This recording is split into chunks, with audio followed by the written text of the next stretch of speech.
Okay, folks, we talked in the first part of chapter 12 about we're dealing with socialization. We talked about our studies of animals and how they give us some insight into the human socialization process.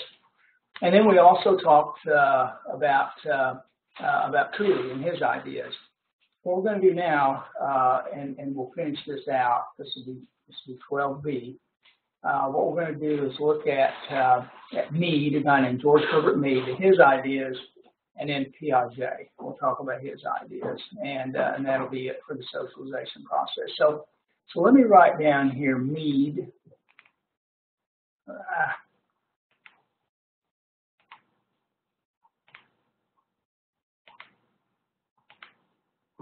Mead, George Herbert Mead.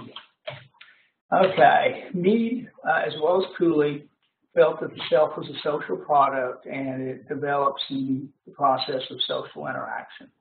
But Mead's theory was a little bit more elaborate. And after his death in 1934, his students published a compilation of his work, and they put it together. It's entitled Mind,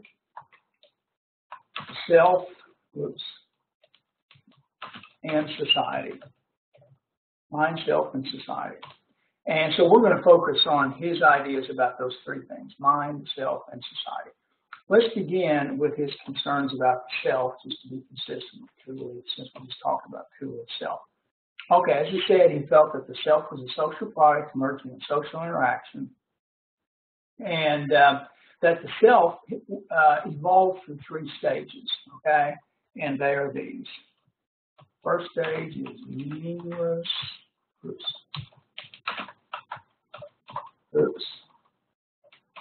Meaningless imitation.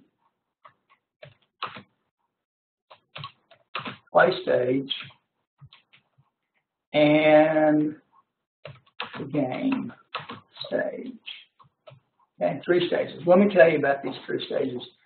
And these refer to the self, and then we'll talk about the mind and society. Okay. First stage, meaningless imitation. What Mead argued is that from a very, very early age, children start to mimic adults, okay? And they don't realize, they don't understand the social significance of what they do. But this is a very important stage because it sets the stage for future learning, okay? So let me give you an example. At the age of 6 weeks, okay, little babies will begin to mimic your behavior. And I tried this with my granddaughter. If you stick your tongue out at a child, they'll stick their tongue out back at you at the age of 6 weeks. I did it with my granddaughter. I stuck my tongue out because I knew about this stuff. I was just seeing if it worked. And boy, I'm telling you, she looked at me and she kind of wiggled around. I could see her trying to work her mouth, and finally she did it. She was able to stick her tongue out. Now, sticking your tongue out at somebody, I'm not sure what that means, but it's not good, I don't think. And she didn't know that, and obviously I don't know it either, but she didn't know it, but she was just mimicking me, okay? So it's just mimicry. That's all it is. So you're imitating others, typically adults, and it sets the stage for future behavior. Okay. Second stage is the play stage, and as the little child gets older, they begin to play, they begin to take the role of the significant other. Let me see if I can do this, yeah. Take the role of the, all right. Now, what Mead meant by this is that a little child basically for me, the way you become socialized is you learn to play roles, okay? And the way you learn to play roles is by taking the role of somebody else and looking back at yourself and seeing how they see you, basically, okay? So think of this. A little girl will play mama, okay? And she has a little baby, and maybe the baby will be her name, okay? And she will act towards the baby like her mama acts towards her. So she's getting outside of herself socially. It's like you don't know what you look like until you look in a mirror. Well, for a little kid, by taking the role of significant other, that's the mirror that they use to look back and see themselves. So then they can figure out, what they're like and what their expectations are. So the little girl initially plays the role of mama, okay? And we can take, and little boy plays cowboy Bob or whatever he does, okay? But by taking the roles of others, they begin to look back at their role and realize what the expectations are for it. Okay, the game stage is when you take the role,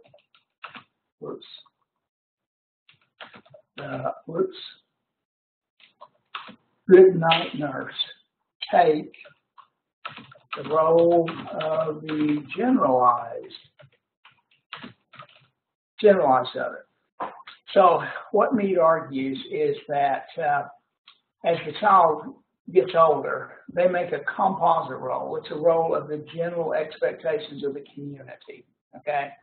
And they learn to take that role. And once they do that and learn how to respond to that, then they become fully socialized. So let me give you the metaphor that Mead used, and then we'll talk about it a little bit. Mead talked about, he said, okay, think of the play stage and the game stage as being this. A little kid learning to play baseball, okay?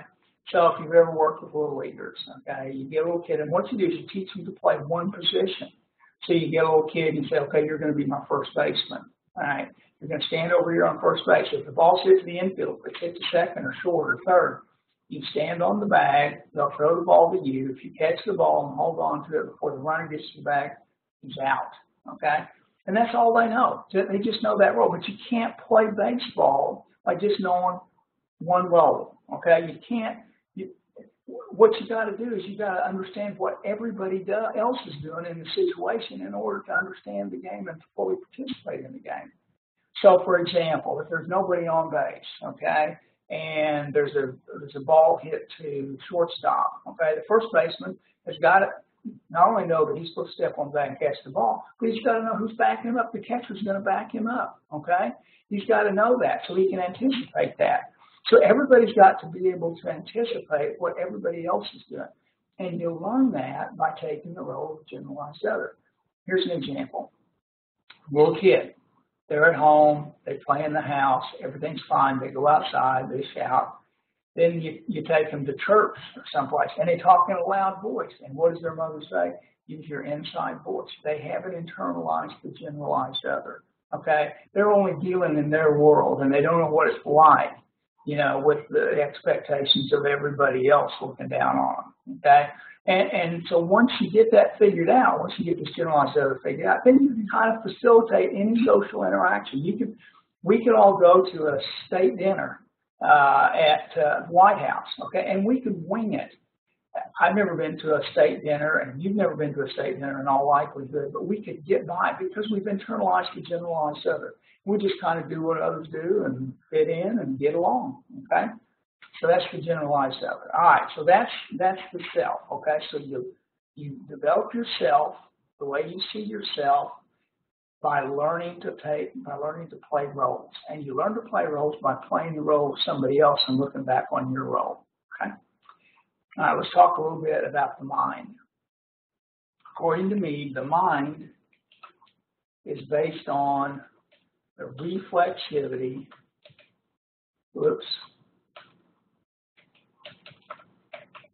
of the self.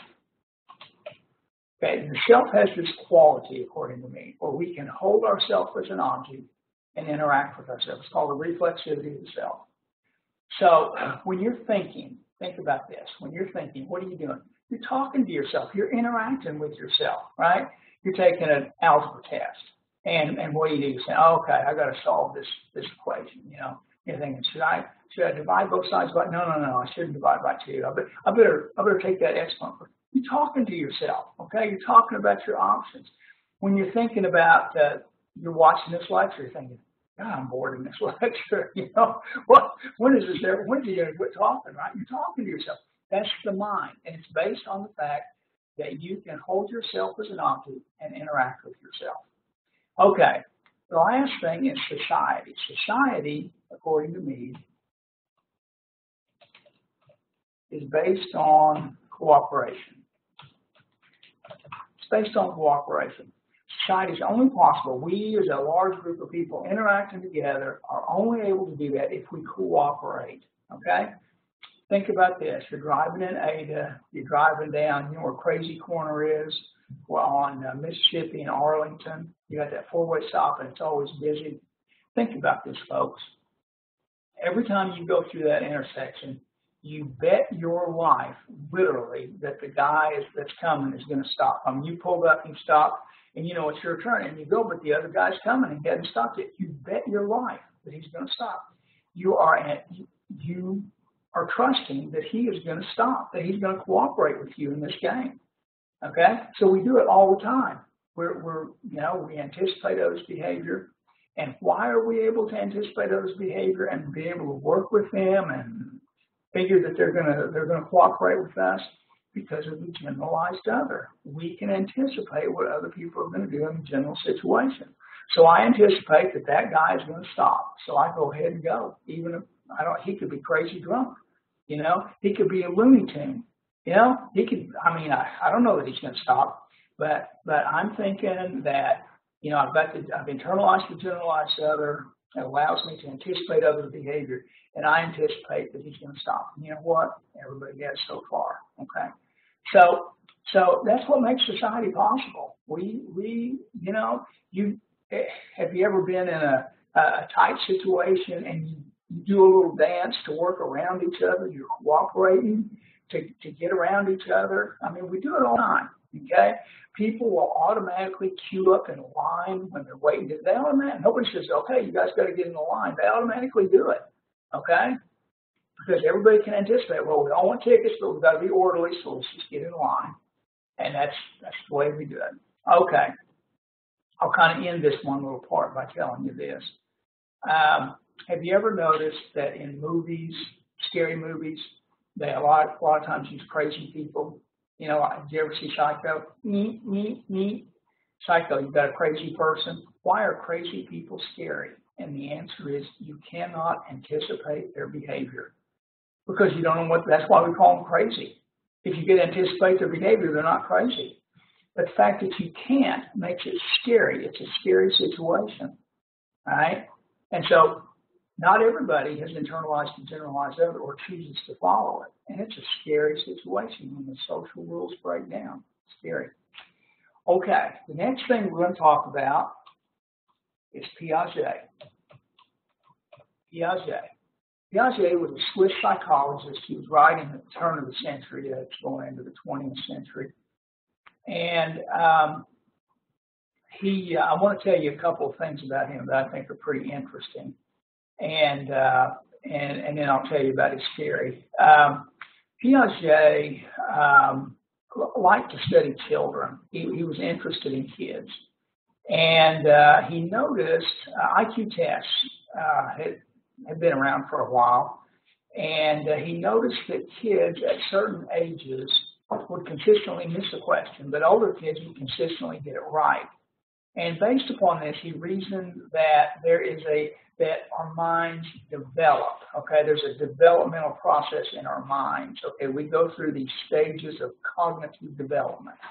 Okay, and that a younger kid just can't get something. They just can't get it. They're unable to understand it because their minds haven't fully developed. So Piaget talks about his theory of cognitive development. And the other thing I want to tell you is that Piaget focuses on cognition, okay? Focuses on cognition. Now, remember when we talked about Skinner? Skinner totally ignored cognition, right? He was a behaviorist. He focused on behavior. What can you objectively see, okay? But Piaget is saying, you know what? If you just use behaviorism to explain people's behavior, how do you explain creativity? How do you explain something new? How do you explain something that there is no precedent for? And he said, you've got to understand cognition. So he developed this theory of cognitive development. He says that, let me get this thing out of there. I'm trying to, getting that set up okay, honey?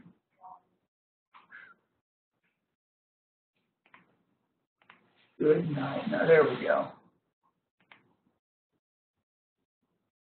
he's saying that there are certain stages of cognitive development that the person goes through, the beginning with the infant.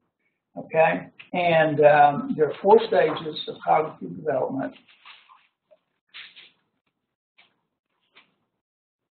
And the first stage is sensory motor.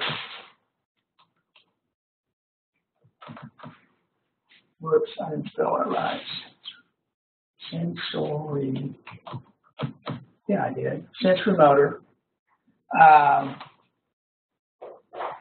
Next stage is pre-operational.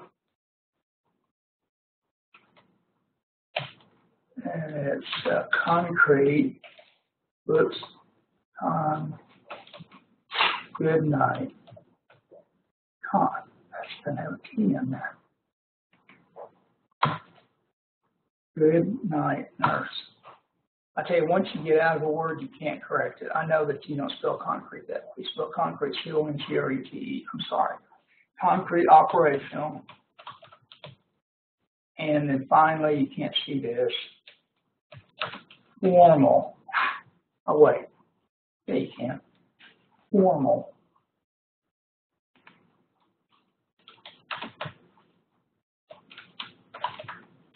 Okay, so the basic idea is that as we start out as young people and we go through these developmental stages, okay? And by developmental, what I mean is that at certain ages, your mind interprets things in certain ways. And as you get older, you don't get, when you're younger, you don't get it. And when you're older, you understand it, okay? So that's what we're going to talk about. Okay, sensory motor. The sensory motor stage is like 0 to 1. And what you're doing in the sensory motor stage is you're basically learning how to use your body, okay? You're learning, I say 0 to 1, 0 to 2. It's 0 to 2. Now I can't say, oh, I did. 0 to 2, okay. The basic thing in the sensory motor stage is that you learn how to work your body, okay? You learn how to use your body.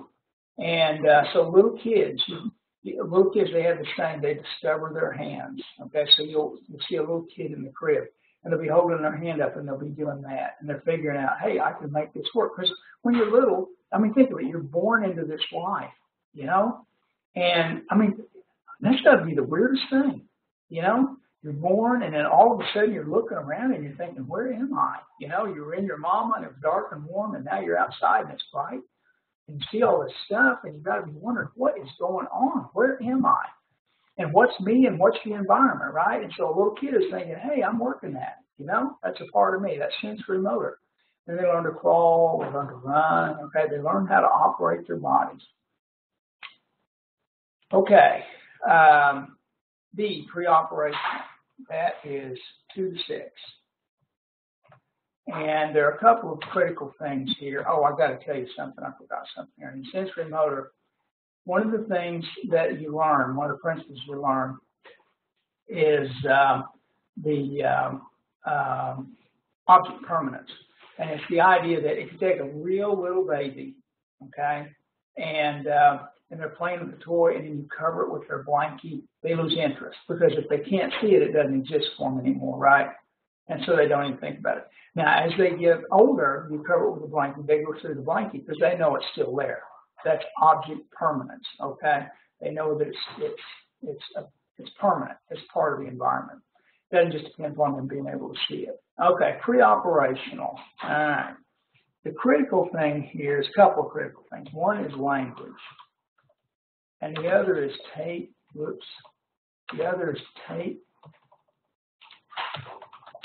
the role of the other.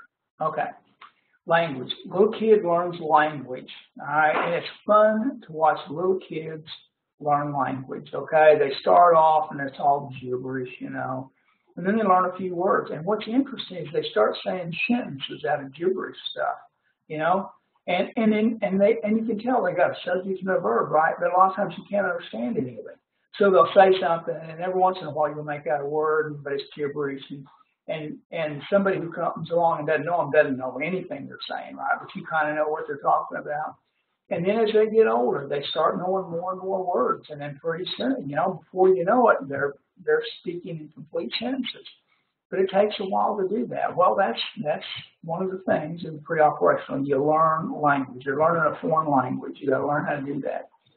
The other thing is you're taking the role of the other. Okay, taking the role of the other. And what you're doing is during that stage, you learn to put yourself in somebody else's position. Now, Piaget had a cool experiment that allowed him to do this. What he did is he took a ping pong table and he made a paper mache, thing out of it. I don't know what you call it, just like a mountain and a valley and a river, And so he'd take a little kid, 2 to 6 years old, he'd stand him at one end of the table and say, "Tell me what you see." And the little kid would say, "Well, there's a mountain and there's a river and then there's a hill." Okay. And you say, "Okay, that's right. What would it look like if you were standing over there?" And the little kid can't tell you. He cannot put himself in the shoes of somebody else. He doesn't know how to do it. Okay, just developmentally, they're not there yet. All right, it seems crazy, but it's true. Another example he used is you have a little kid that's blindfolded in the front of a game. Let's say he's trying to put pegs in a block. Okay, he's got a block with holes in it. And he's trying to fit the pegs in. And then a little kid, 2 to 6 years old, behind him is trying to tell him how to do it, and he can't do it because he can't imagine what it's like to be blindfolded and trying to fit the pegs in the holes. Okay, now an older kid will say, who's giving guidance, will say, "Okay, with your left hand, reach up and feel the desk. Go in 4 inches and up 2 inches. You'll feel the edge of the board. If you go in 2 inches and up another 2 inches, you'll feel a round hole. Put the peg in the hole." But a little kid can't do that. Just can't do that. They can't put themselves in that situation. Another little thing that is learned during this time is the conservation of matter. Conservation of matter. You take a little kid this age, go to Walmart, buy the modeling clay, okay? You get these little rectangular sticks of modeling clay. You roll them up, and you got these 2 balls of clay. You flatten one out. So you hold these 2 balls of clay, or you hold this flat piece and this ball of clay, and you ask the little kid which one has more, and they'll pick the flattened out one because it looks bigger, okay? Or you ever seen these yards of ale? It's like a party favorite glass, and it holds 12 ounces of beer or liquid, whatever you put in it. But it's got this thin column, and it's this tall, okay? It's a yard of ale, but it only holds 12 ounces. So you've got this, and then you've got a regular 12-ounce glass. You ask the little kid which one holds more, and they'll pick the bigger one. Or it's the nickel dime thing, you ask the little kid, which would you rather have, this great big nickel or this little bitty dime? And the kids will almost always take the big nickel because they don't get it. They don't get the concept of money and value. My granddaughter's 7, and she knows what money can do, but she doesn't really understand the value of money yet. It's just something, it's developmental. It's just her little brain's got to develop, and she'll get it figured out. That's the way it is with all kids. Okay, concrete operational, the thing you're learning is cause and effect. You learn, if I do this, this is going to happen. The thing I think about when I think of this is, I remember my son with a broom under his arm, turning. I say something to him. He turns and he knocks his mother's knickknacks off the shelf. And he turns back and, how did that happen, right? He doesn't get it. He doesn't get the cause and effect of by turning and holding the broom, he's knocking it. He's not anticipating that kind of problem. Three Stooges did this all the time. Okay, they hit, Curly had hit Moe in the head with a 2x4, and wonder how did that happen? In this age, I didn't put down the age. This is 6 to 12. 6 to 12. Boy, right over it. 6 to 12. I'll write it out here. 6 to 12. And you learn cause and effect. If I do this, there are going to be consequences, and this is what's going to happen. Okay, cause and effect. All right, the formal operational is the last stage, and it is abstract thinking. Abstract thinking. And what it is you learn to reason using abstract concepts, not something that's concrete. So you can talk about things like civil liberties, okay? And it's abstract, and you can think about it. And what Piaget found is about half the adult population never gets to this stage. They cannot think abstractly, which is kind of a scary thought. But that's what that's the conclusion that he came to. Okay, what we've done in this chapter is we've talked about some basic, essential things necessary to socialize. Okay, we talked about you've got to use language, you've got to use love, you've got to interact. It takes place in a social setting. We talked about Cooley developing the self, by imagining what we think others think of us. We talked about Cooley and the role that the group plays and how the mind develops and what society is based on. And then we talk about thought processes, how the individual gets socialized into learning how to think through Piaget's theory of cognitive development. Okay, the next chapter that we're going to talk about is gender socialization. We're going to talk about socialization with respect to gender. And the basic idea here is that we know that men and women exhibit different behaviors. Is that primarily due to learning, to socialization, to the environment, or is it due to biology? And we're going to talk about that. See you then.